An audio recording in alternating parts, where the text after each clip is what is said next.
one of the really cool things as we're going around the country this year is locals are able to nominate community organisations who should benefit from gift vouchers at Harvey Norman to the value of $2,000. Here in Cairns, the people who the local community decided to offer their support to was Brent, who was the president of the Junior Football Club, and also Libby, who is part of and the managing director of the Female Co. in Bungalow, and Jay, who is there with the Raising Indigenous Voices in IT. I had a really good chat to all of them, particularly a chat with Jay. Make sure you follow them on social media as well. Really cool idea about how to broaden the types of interests and careers of all types of people around the country. It's really cool. Now, somebody I got the chance to meet briefly yesterday, but I wanted to have a proper chat to her on the telly right now as a person who is, I think, an example of the best of this area, and that's not just somebody who runs toward trouble each and every day by being a police officer, but is also trying to keep kids out of trouble. Give it up for Sergeant Key Chamberlain. She's a lovely lady, and she is, of course, the program manager of the PCYC here in Cairns. Now, we know that the difficulty of policing is that you often have to deal with the difficult end of things, but how important is it to try to prevent those things by providing options and community for kids before something might go wrong? Yeah, look, early intervention is absolute key. If we can prevent young people from starting to make those poor choices early, then eventually we're going to get to the point where the increases in crime start to slow down.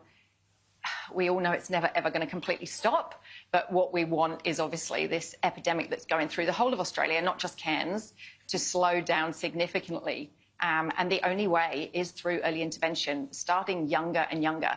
You know, we have now created early intervention programs that we are starting in OSH services. Wow. Know, they're beautiful programs run by the OSH services themselves and us as police officers, but that's how young we're starting now. We're taking it really seriously. But also, it's so important about you giving us an insight as well into the complexities of policing. Now, as you all know, like, I couldn't be harder line on youth crime, and I'm happy with the changes that the Queensland government's putting in place. But also, like everyone else here, you want to make sure that as few people go towards the criminal justice system or are doing things that end up where you need to be called out. How important to your ethos of policing, to the idea that when you went through the academy, took the oath, was this part of the job as well?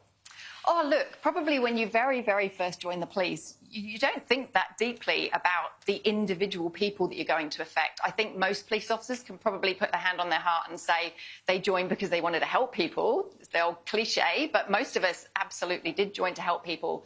I think I'm very fortunate in my position when I'm working with really young people, teenagers, 11, 12, 13, and you see the obstacles that they're up against. Having the privilege of being able to help them over those obstacles and give them some skills and some abilities to start moving forward themselves is probably the best part of what I do. So tell us about the PCYC. What's the sort of stuff that you do in Cairns? So PCYC in Cairns, we are doing some awesome things. So we are doing very, very early intervention. Like I say, Cadet Club is one of our newest programs. I'm running a program called Ruby, which is a resilience program for women who've been through domestic violence. We run Club and Culture, which is an after-school activity every single day where young people are getting to get involved in sports, cultural activities, painting, craft, art. We feed them, we mentor them. And then the big one for me is the After Dark program, which we started in Cairns. So that's 2 nights a week where we go into the local communities, we pick young people up, take them back to the PCYC. I have a team of volunteers who are incredible, and we pretty much hang out with these kids. We play board games, play Uno, Guess Who, we play sports, they get a cooked meal, and at the end of the night we actually take them back to their doorstep rather than just them leaving the club and wandering off into the darkness.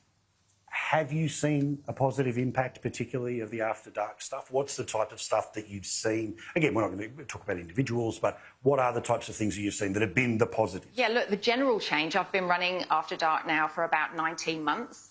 And when the kids from community first came to us, they didn't understand that to come into another space, there had to be a group agreement, there had to be rules. And I got the kids to write that agreement. It was all on them, you know, things like no swearing, no bullying, you know, no vaping even. Yep.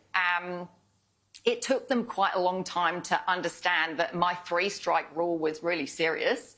You know, they get 2 warnings, and on the 3rd time they get in the car with Sergeant Kelly and they are taken home.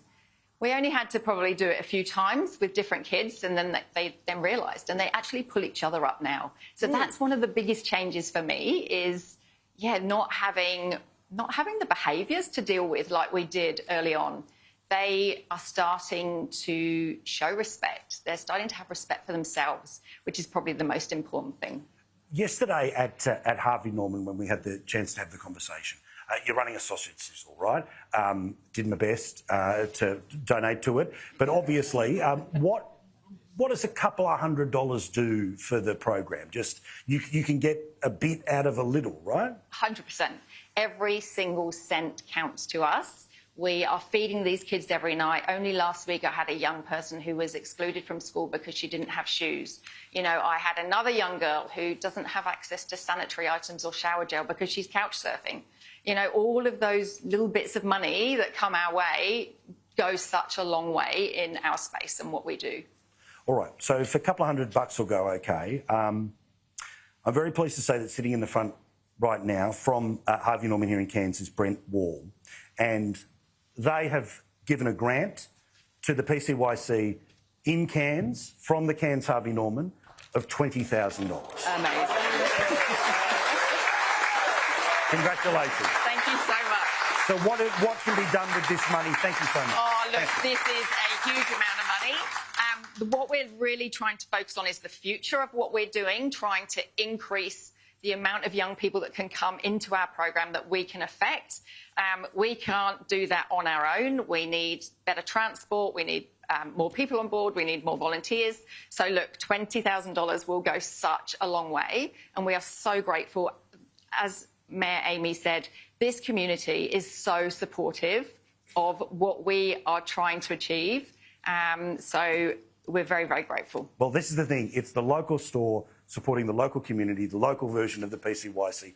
Brent, again, thank you. Congratulations. Thank you so well much. Well done, and thank you for the work. Harvey Norman. Thank you for the work. Honestly, thank you, sir.